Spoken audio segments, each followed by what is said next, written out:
What's going on, guys? It's your boy LQ, Real Deal Fantasy HQ, Mr. Fire Content Only. And we're here today to talk about Elijah Mitchell price check. What's his value?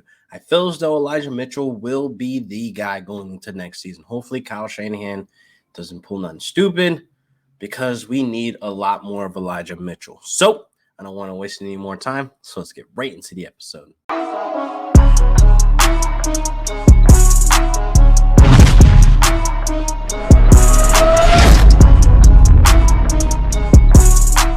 So Elijah Mitchell right now is a guy that is being, valued as a RB2, a low end RB1. So I feel as though that's kind of where he sits. But the point is where are we drafting him in a dynasty startup? Where are we drafting him, in a redraft? That's years away. But I'm just saying in dynasty startups, how are we valuing this guy? Because Kyle Shanahan has been a guy that's been a little like wishy-washy of committing to a running back. I mean, Raheem Mostert, I don't see him coming back. He's always a guy that's been injured, and availability is your best ability. And I don't think Kyle Shanahan is going to be a guy to bring Raheem Mostert back, even though, he is a great talent. But I just think, with the offseason, going into the season, he actually wanted to get traded. He requested a trade. So they renegotiated his contract and he ended up staying, but then boom, he's injured. So he's a free agent going into this next season. So I feel as though, he's not coming back. Jeff Wilson, also another free agent. Even, Jermichael Hasty, he's a free agent as well. The only two guys there are going to be Trey Sermon and, Elijah Mitchell is 100% definite, guys that are on contract. So I don't know if, Kyle Shanahan goes into the draft and gets another guy, but we also need to keep in the factor that Deebo Samuel's taking touches out of the backfield as well. Trey Lance looks to be the guy next year. I hopefully pray to God that's the case.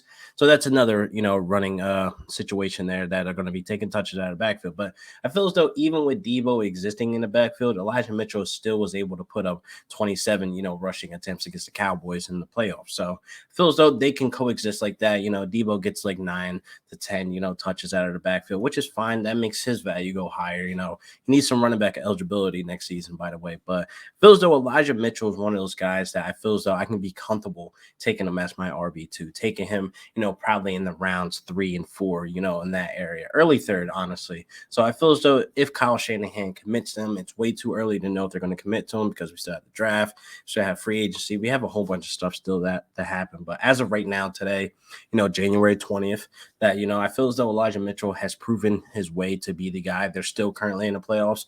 They are the Packers. Who knows? They might win the Super Bowl this year because I feel as though, my Rams, we just can't beat them, man. I just got to be honest. We cannot beat them. I don't know what it is, but, hopefully, fingers crossed, we don't have to see them, when it comes to the end. But moving on, Elijah Mitchell, man, I feel as though there's only 8 running backs, this season that average 20 touches per game. He's one of them. And I feel like he only did that in 10 starts. So just keep that in mind. So he's one of those guys that I feel as though can move on as the guy as long as Kyle Shanahan sticks to him if he doesn't do anything stupid. I feel as though Elijah Mitchell is one of those guys. I can't lie. I wasn't, even on the bandwagon. There was only like 2 or 3 people I know existed that were talking about Elijah Mitchell before last season. You know what I mean? So I feel as though he earned his keep. He earned those reps. It's always the guys that are like the 4th, 5th guy on the depth chart, have something to prove, and they're hungrier. And that's literally what happened. He worked his way up. Jeff Wilson went down with injury that basically took him out for the majority of the season.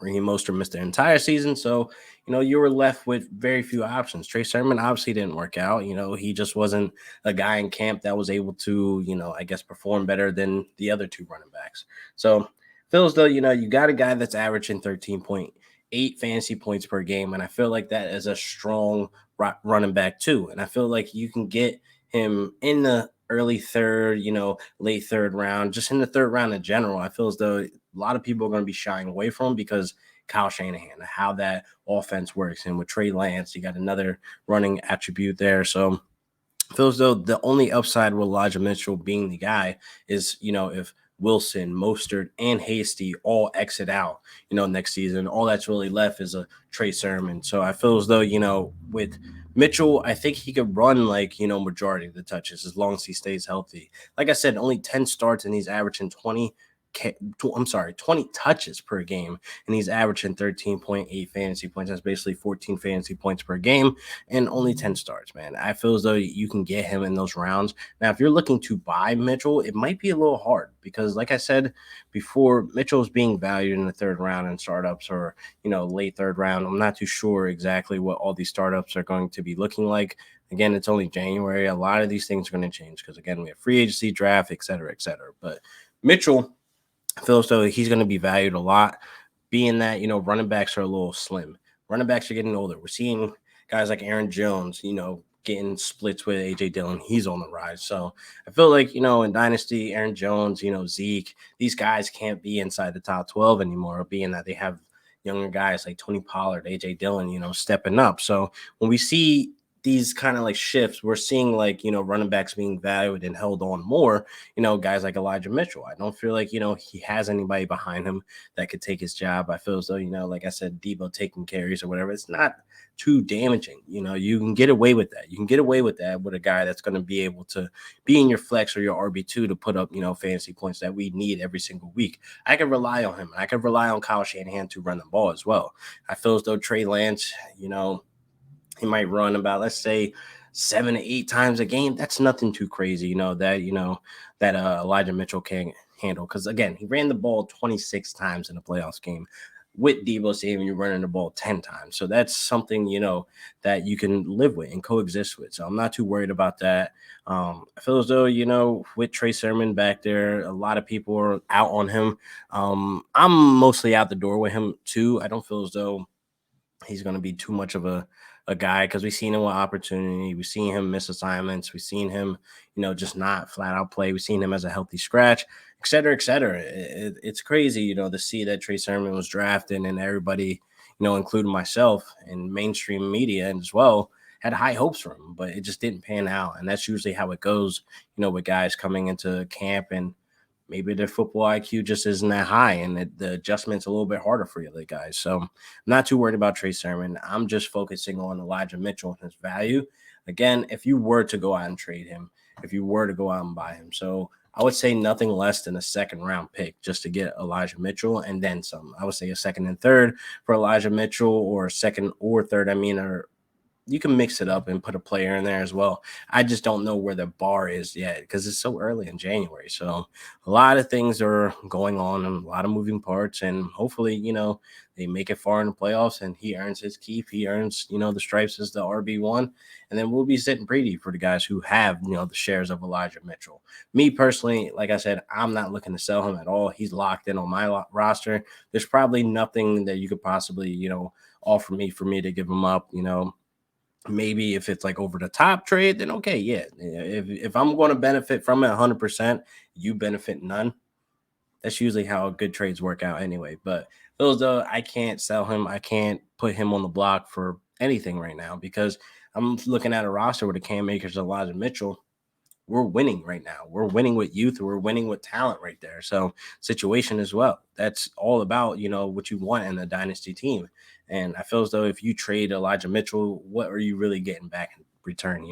Nothing too great, nothing too crazy either. So hopefully you're going to hold on and live for this ride. And I feel as though you got a guy, you got a star-studded guy in your hand who could possibly be a low-win RB1 every single week, just with commitment. That's all it's going to take. Kyle Shanahan is to commit to him. And I feel as though, the arrow's pointing up. It's pointing up, and it looks like they might commit to him based on, the usage and based on his talent and based on him performing, at a high level, so hopefully, fingers crossed, we get Elijah Mitchell as the RB1 for the 49ers going into this next season. So that wraps up another great episode. Make sure you like and subscribe. Leave a comment below on what you guys think about the episode. And please hit that link in the bio, prizepicks.com. Sign up today using promo code FCO. You make some quick cash, some quick bucks, and they're matching up to $100. Free money, people. You put in 20, you get 20. You put in 50, you get 50. You put in 100, get 100. Let's double it up this season, and I'll see you guys next week for another great episode of Real Deal Fantasy HQ with your boy LQ. Peace.